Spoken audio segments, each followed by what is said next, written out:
Feito, Saulo. Completando a primeira rodada da noite, Chico, aí está o seu amigo Herculano Pires com a sua pergunta. Meu caro Chico, eu queria perguntar a você sobre o seguinte. Na imensidade da sua obra psicográfica e também na profundeza dessa obra, você tem uma curiosa série de romances que geralmente chamamos de série dos romances romanos de Chico Xavier. São romances que se passam na Roma Antiga, há 2000 anos, 50 anos depois, Ave Cristo, e até mesmo Paulo e Estevão, que, segundo me parece, é a obra-prima da sua mediunidade no campo da ficção literária, embora eu saiba que os espíritos não têm a intenção de fazer ficção literária, e sim de transmitir às criaturas humanas uma mensagem através das suas próprias experiências de vida.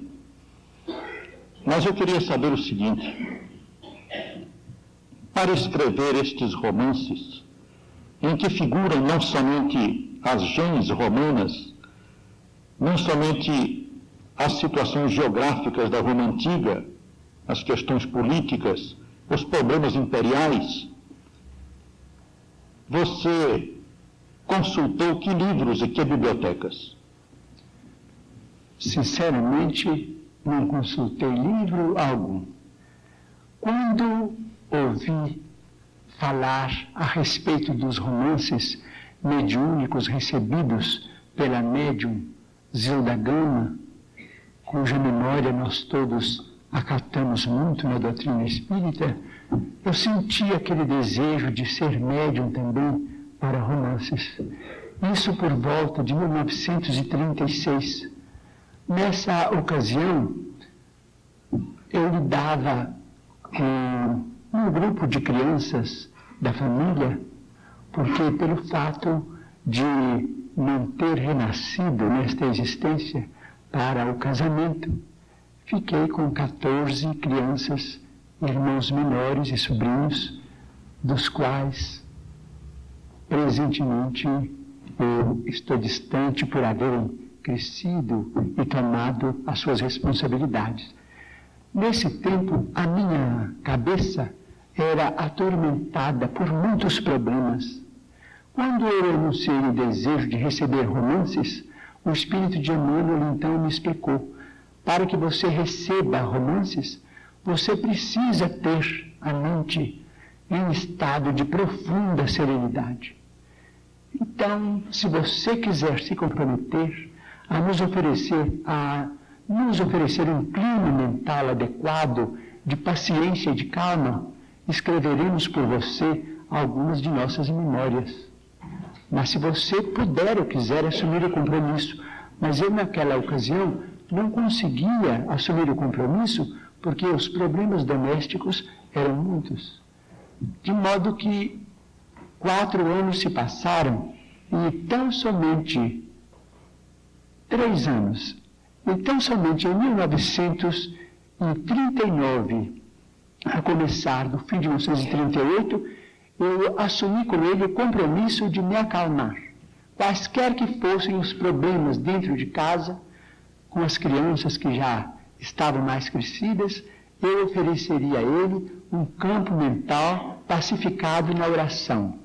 Então ele marcou que eu me concentrasse durante 1 hora por dia e me dispusesse a datilografar outra hora por dia, durante o tempo em que perdurasse a psicografia do romance. Então veio há 2000 anos. Mas eu acompanhei a psicografia como acompanho também as nossas novelas da TV, com muito interesse, com muito carinho e torcendo por determinados personagens. Mas eu lia o que a mão escrevia. Mas peço permissão para aduzir um detalhe interessante.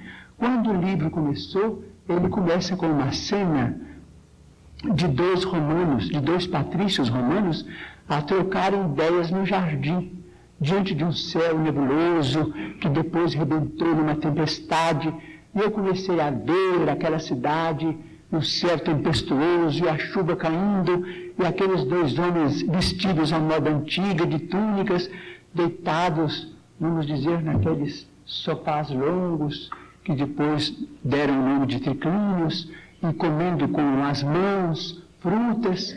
Eu me assustei com aquela visão, que parecia uma visão estranha, porque estava dentro de mim, fora de mim, como se eu assistisse a um cinema, em que eu tomasse parte na tela e estivesse fora da tela.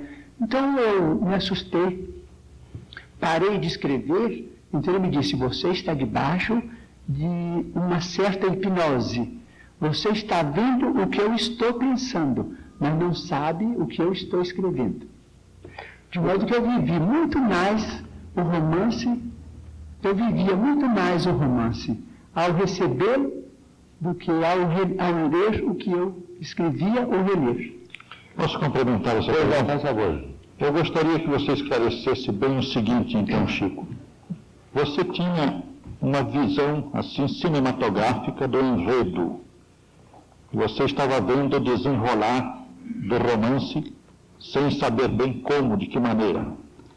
Mas não tinha consciência do que escrevia. Não tinha consciência do que escrevia e nem da continuidade dos assuntos, porque muitos personagens que me eram simpáticos e que eu não desejava que sofressem, passaram a sofrer contra a minha vontade. Muito obrigado.